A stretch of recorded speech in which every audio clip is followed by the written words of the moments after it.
అందరికీ praise the lord. ముందుగా చిన్న ప్రార్థన చేసుకుందాం. ప్రేమ పరిశుద్ధ ప్రేమ గల దేవ, కృపగల తండ్రి ప్రభువా, ఇదిగోనైనా నీ వాక్యం చెప్పడానికి ఇట్టి సమయం నాకు ఇచ్చిన దేవా, నీకే కృతజ్ఞతా స్తోత్రములు తండ్రి ప్రభువా.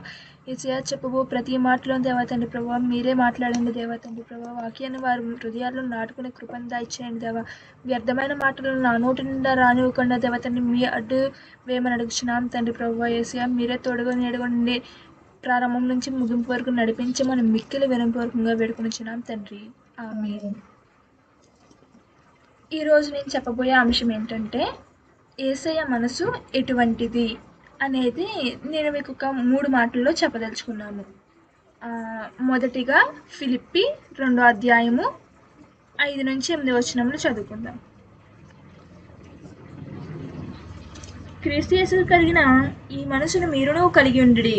ఆయన దేవుని స్వరూపం కలిగి ఉండి దేవునితో సమానము ఉండుట విడిచిపెట్టడం భాగ్యమని ఎంచుకొనలేదు గాని, మనుషుని పోలికగా పుట్టి దాసుని స్వరూపము ధరించుకొని తన్ను తానే రిక్తునిగా చేసుకొనెను.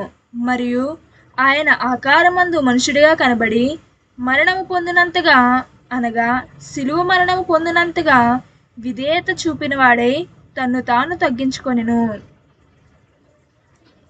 మొట్టమొదటిగా ఈ మొట్టమొదటి మాటలో ఏంటంటే, మనం ఏం గ్రహించాలి అంటే, తండ్రి అయిన యెహోవా ఇచ్చిన పనిని నెరవేర్చగల మనసు యేసయ్యది.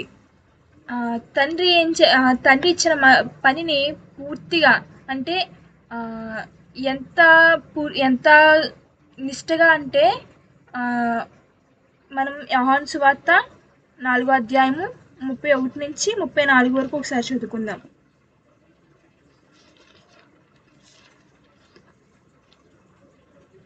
ఆలోగా శిష్యులు, బోధకుడా, భోజనము చేయమని ఆయనను వేడుకొనిరి. అందుకు ఆయన, భుజించుటకు మీకు తెలియని ఆహారం నాకు ఉందని వారితో చెప్పగా, శిష్యులు ఆయన భుజించుటకు ఎవరైనా తెచ్చినేమో అని ఒకరితో ఒకరు చెప్పుకొనిరి. యేసు వారిని చూచి, నన్ను పంపిన వాని చిత్తము నెరవేర్చుటయు ఆయన పని తుదముట్టించుటయు నాకు ఆహారమై ఉన్నది. యేసయ్య ఇక్కడ ఫస్ట్ మాటగా మనం గమనించుకోవాల్సింది ఏంటంటే, పనివారు కలిగిన మనసును కలిగి ఉన్నారనమాట. తండ్రి అయిన యెహోవా యేసునకు ఒక పని అప్పగించారు. ఆ పనిని యేసయ్య ఎంత నిష్టగా ఆ పనిని చక్కదిద్దాలని ఉన్నారు అంటే, ఆహారమైనను లేకుండా, అంటే ఆహారం కూడా ఎలా అంటే యేసయ్య చెప్తున్నారు కదా, నా తండ్రి ఇచ్చిన పనిని తుదముట్టించట నాకు మెయిన్ పని అది. ఈ లోకంలో ఈ ఆహారం తింట, ఈ పనులన్నీ చేయట కాదు, కానీ నాకు అది మెయిన్ పని అని చెప్పి అని అంటున్నారనమాట. దేవుడు ఆ పనిని ఎంతవరకు చేశారు అని మనం చూసుకున్నట్లయితే, దాన్ని మొదలుపెట్టి వదిలేదు, దాన్ని మొదలుపెట్టి సగంలో ఆపలేదు. ఎంతవరకు అంటే కంప్లీట్గా దేవుడు ఏం చెప్పారు, తండ్రి అయిన యెహోవా ఏ పని చెప్పారో ఆ మొత్తం అంత పనిని చేసే ఉన్నారు. అది మనకి ఎలా తెలుస్తుంది అంటే, యోహాను సువార్త 19వ అధ్యాయము 30 వచనము. 19:30లో చెప్తున్నారు కదా, యేసయ్య శిలువ మీద ఉండి 7 మాటలు పలికినారు కదా, అందులో 6వ మాట ఏమని చెప్పారు? యేసు ఆ చెరుకును పుచ్చుకొని సమాప్తమైనదని చెప్పి తల వంచి ఆత్మను అప్పగించెను. యేసయ్య లాస్ట్గా అంటే తన పనిని మొత్తము పూర్తి చేసి సమాప్తమైందని చెప్పి తన ప్రాణమును విడిచారనమాట. యెహోవా భూమి మీదకి ఏ పని మీద అయితే పంపించారో ఆ పనిని పూర్తిగా నెరవేర్చి సమాప్తమైందని చెప్పి తన పనిని ముగించుకుని వెళ్ళిన వారే ఉన్నారనమాట. మొట్టమొదటిగా దేవుని మనసు పనివారైన మనసు అనమాట. అట్టి వారికి ప్రభు రాజ్యంలో చోటు ఉంటుందన్నమాట. దేవుడు మనకు కూడా చెప్తారు. చాలామంది శిష్యుల్లో చూసుకున్నట్లయితే, ఫర్ ఎగ్జాంపుల్ మోషే గారిని చూసుకున్నట్లయితే, దేవుడు మోషేని పిలిచారు. ఆ ఇజ్రాయేలుని ఐగుప్తు దేశం నుంచి రప్పించటకు మోషేని పిలిచి మోషేకు అధికారిగా ఉండమని పని అప్పగించారనమాట. ఇలా దేవుడు అనేక భక్తులను అనేక విధములుగా వాడుకునేట మనం చూస్తున్నాం అనమాట.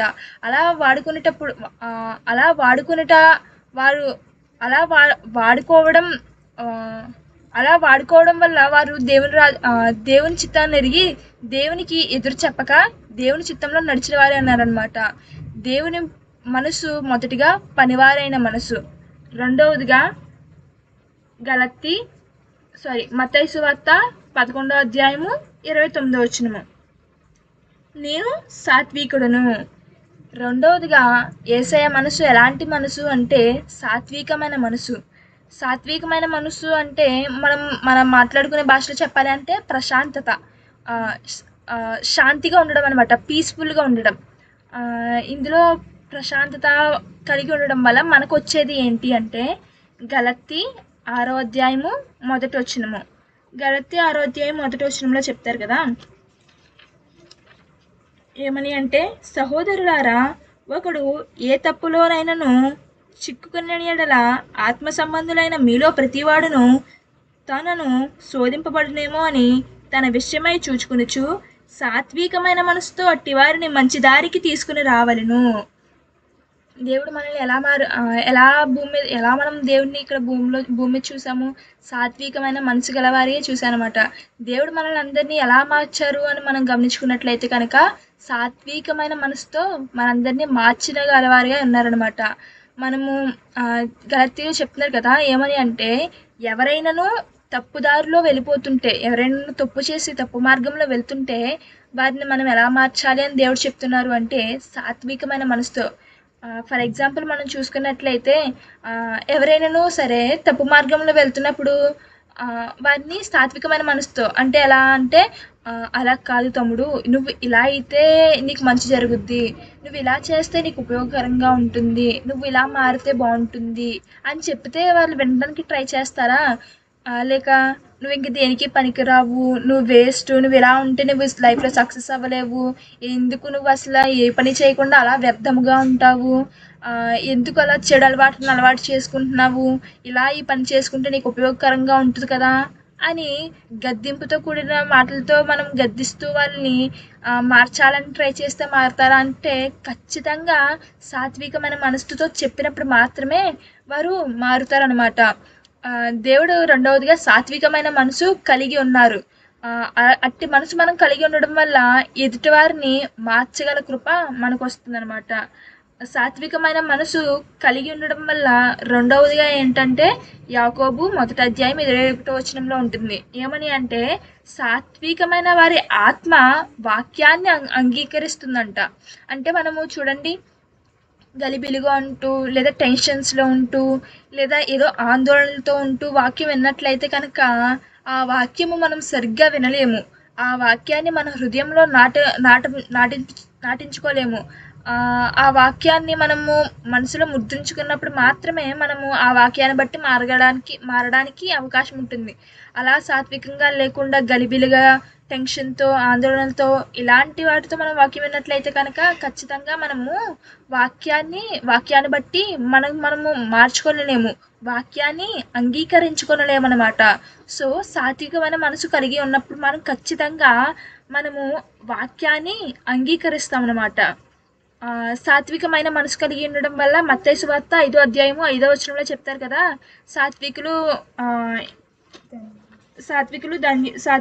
ధన్యులు, వారు భూమిని స్వతంత్రించుకుందురు అని చెప్తారు. సాత్వికులైన వారు భూమికి వారసులై ఉంటారనమాట, సాత్వికమైన మనసు గలవారు. మూడవదిగా మనం చూసుకున్నట్లయితే మత్తయి సువార్త 11వ అధ్యాయము 29వ వచనము. ఇక్కడ దేవుడు చెప్తున్నారు కదా, నేను సాత్వికుడును, దీన మనసు గలవాడును. దేవుడు ఎటువంటి మనసు కలవారు అని మనం చూసుకున్నట్లయితే మూడవదిగా దీన మనసు కలిగి ఉన్నారనమాట. అంటే తగ్గించుకునే మనసు.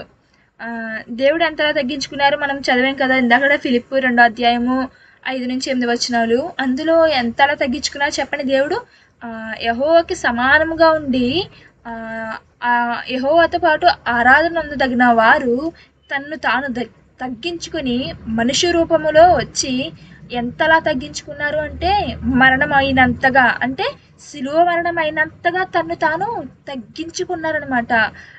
ఎంతలా తగ్గించుకున్నారు చూసారా దేవుడు. అంటే దేవుడికి చాలా అవమానాలు ఇక్కడ భూలోకంలో దేవునికి ఎన్నో అవమానములు దేవుడికి ఎదురయ్యాయి.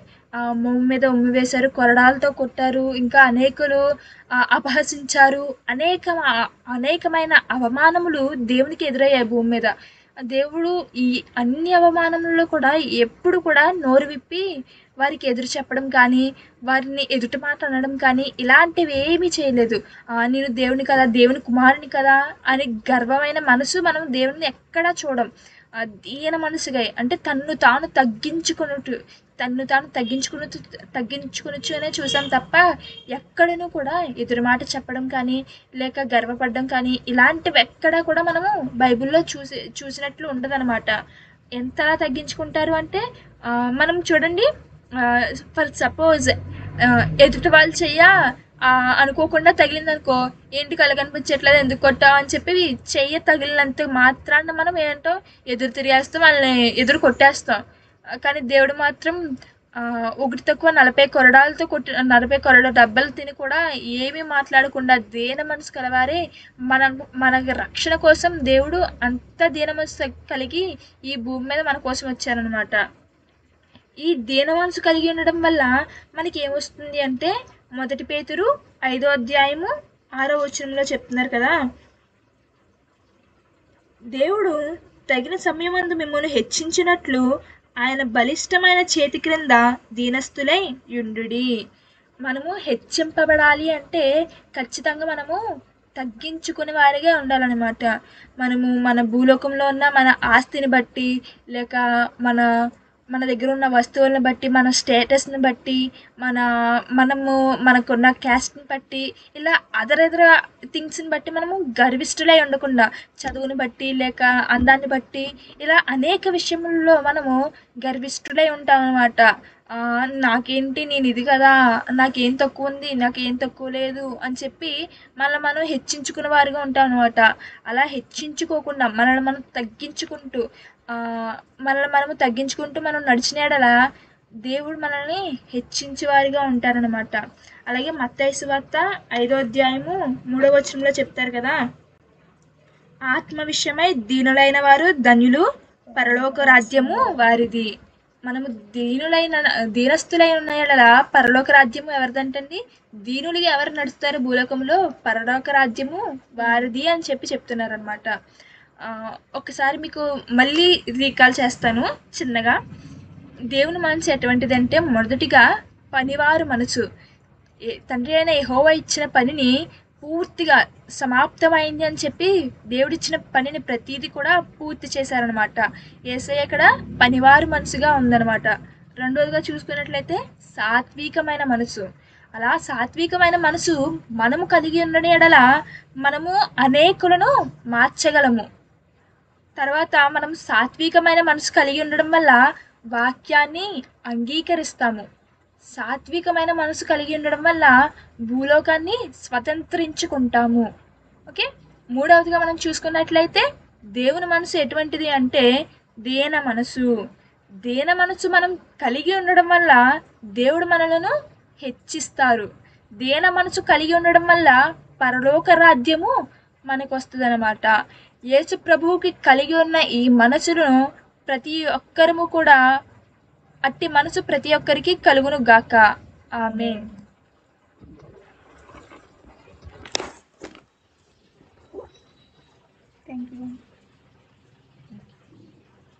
ఎంతో చక్కగా వాక్యం చెప్పిన శ్రావణికి అందరూ ఒకసారి ప్రైజ్ లార్డ్ చెప్దామా?